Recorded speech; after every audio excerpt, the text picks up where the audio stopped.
What is going on, everybody? Welcome back to Home of Comics. This is Brayden, and I'm here with the first of our film reviews. Today, I'm specifically diving into Disclosure Day, directed by Steven Spielberg. This movie, honestly, summarized in one word, is fine. I think it's a fine movie. I don't think that this movie is perfect. I definitely think you're going to get a lot of people saying that it deserves to be up there with the likes of Project Hail Mary for like a Best Picture run. If The Odyssey is a good movie, then I'm sure it'll be up there too. I don't think it's worth all of that attention.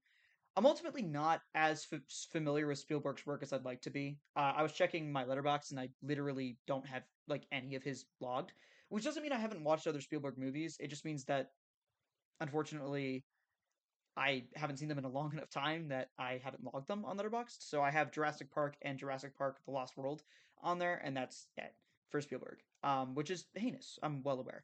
I'm like a film bro in training. I'm doing my best. I'm not quite there yet.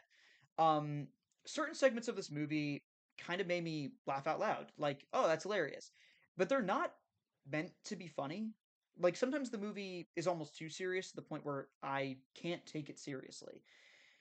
There's a specific moment where one of the best parts of this movie is like the sci-fi elements, and there's like this device that they use, and the device is just kind of all powerful sometimes, and they like shut off all the power in the newsroom, and it like turns back on TVs, and it's just like that's such a strange sequence to do. um and that's like one moment where I was just like laughing at the screen, and I don't think I was really meant to. And I felt a little out of place because no one else was, but it was like, okay, whatever. Uh, there is something to be said about the acting, and I guess on par the directing of this movie. Um, Everyone's acting their asses off. Everyone's putting in a great performance. Emily Blunt puts in a great performance. I thought that Wyatt Russell was a show stealer. I kind of wish he had more time. Um, I also, in that vein, kind of wish it was more of a comedy. When Wyatt's on the screen, he is like acting really well. Like he is funny. He's kind of going with the craziness of Emily Blunt's character, and the fact that he just doesn't get enough time. The movie kind of like takes him out for a bit. It doesn't really place him back in till towards the end. I really wish the dynamic had a little bit more time to settle. Maybe they switched it up, did it a little bit differently. I would have loved for again Wyatt Russell to have a bigger role in the movie. The villain's a bit compelling. He's played by Colin Firth. He's fine. I wouldn't say the villain's a nothing burger. Sometimes you'll just get these movies where if there is a like a real antagonist and it's not just like the antagonist is the odds that these guys are going up against or whatever. Like if there's a real antagonist to the movie, sometimes they're just whatever. Um, Sometimes like a Bond villain will kind of be like that, or a Mission Impossible villain will be like that. Firth plays the character well. Like I think that the villain has motive. He's got reason to essentially keep this information about aliens from the public. He has decent reasoning and rationale. But I can't help but think that like the whole time he's obviously going about it in just the worst way possible, which makes him the villain. And there are moments in this movie where I do think, oh, maybe the villain really will win, and that makes the movie better for it. But at the same time, I also kind of think that the issue being that the use of the sci-fi elements in the movie, where there is like this ability to just kind of know things, and they get it from um spoiler. I'll talk about that in just a second. But they have this ability to like essentially see the future in a lot of ways, or just know that events are happening. And first character also has this ability.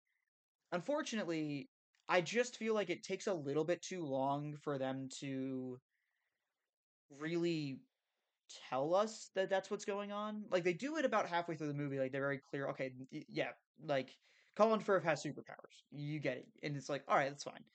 But I do think that it takes a little bit more time than I would like for that to be explained to the audience. And this movie's got plenty of time to talk about things. Like the pacing of this movie is It's well paced. It's very well paced. It's very quick and it needs to be. And when you have sort of a slower scene, it is slower. The movie clocks in, I think, around 2 hours and 20 minutes, so it's definitely a longer movie. But the only issue I had was that I kind of had to go to the bathroom towards the end of the movie. I just didn't pace myself well, and I kind of wish that maybe I had gone to the bathroom before the movie.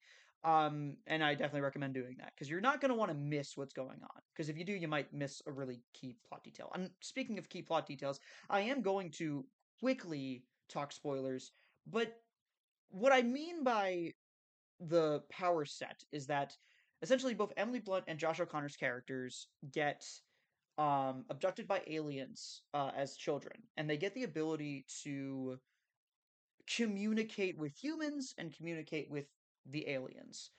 Essentially relay the messages back to the humans and relay information to the aliens and yada yada yada. Josh O'Connor specifically has the ability to like read math, but it like comes in as a language, and that's the language that the aliens speak. Um, and Emily Blunt's character is sort of like a mouthpiece for the aliens as well. Now, I think that this part's actually kind of cool. However, the sequence where they are abducted, I was reading like, oh, this is like the best scene ever. You got to see this thing in IMAX. Like, it's so good. I just got sat there and I was like, really? Like, again, I didn't really enjoy that scene, and part of me wishes I did.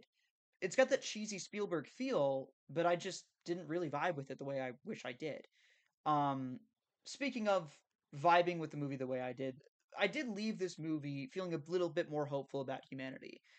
I do think that that hope is maybe a little displaced. The movie has a lot to say about misinformation, and while I think it expands upon that theme fairly well, I can't help but think that a slightly more explicit political movie might be able to do a lot more heavy lifting than this movie that is clearly trying to delve into conspiracy theories, trying to delve into the rise of misinformation in our, electoral landscape, our political landscape, and it's doing so through the veil of like Disclosure Day and disclosing that aliens are in fact real and they are in fact among us, and that the U.S. government has actually berated and hurt these aliens. I can't help but think that something a little less mainstream might have been able to tell this sort of theme a lot clearer and in a way that people would have still been able to pick up. Um, that's all I have to say about Disclosure Day. I'm sure I'll have more thoughts as I continue to rewatch this movie. I'm definitely going to see it again. Not in theaters, most likely, but I will see it eventually at some point. Maybe I'll do a re-review where I briefly rediscuss my thoughts on this movie because it really has taken the internet by storm, and I wanted to get my opinion out there. But lo and behold, my big takeaway is just that it's fine. 6 out of 10. It's nothing to write home about, but it's also nothing to like write home about saying this sucked either. It's just what it is. I hope you guys did enjoy this movie, and I hope you guys enjoyed this video. And if you did, make sure to leave a like, comment down below your thoughts on Disclosure Day. Did you like it? Did you hate it? Did I miss something? I probably did. Coleman Domingo's great in this movie, by the way. I shouldn't have mentioned that until now, but I have, and he's great in this movie. I like Coleman Domingo in almost everything he does, and he is good here too. I mostly neglected him because his role is that of like a relayer of information, so to speak, towards different groups of people. Like he's just kind of in the main area constantly where things are happening, and you're not focused on that aspect of it. You're focused on what Emily Blunt's doing, what Josh O'Connor's doing. You're not focused on Coleman Domingo. And so I apologize profusely to Coleman Domingo because you did a great job. It's just that the main scale of things, I'm not thinking about your character all the time. Um, again, comment down below other things I might have missed, and I'll see you guys in the next video. Peace.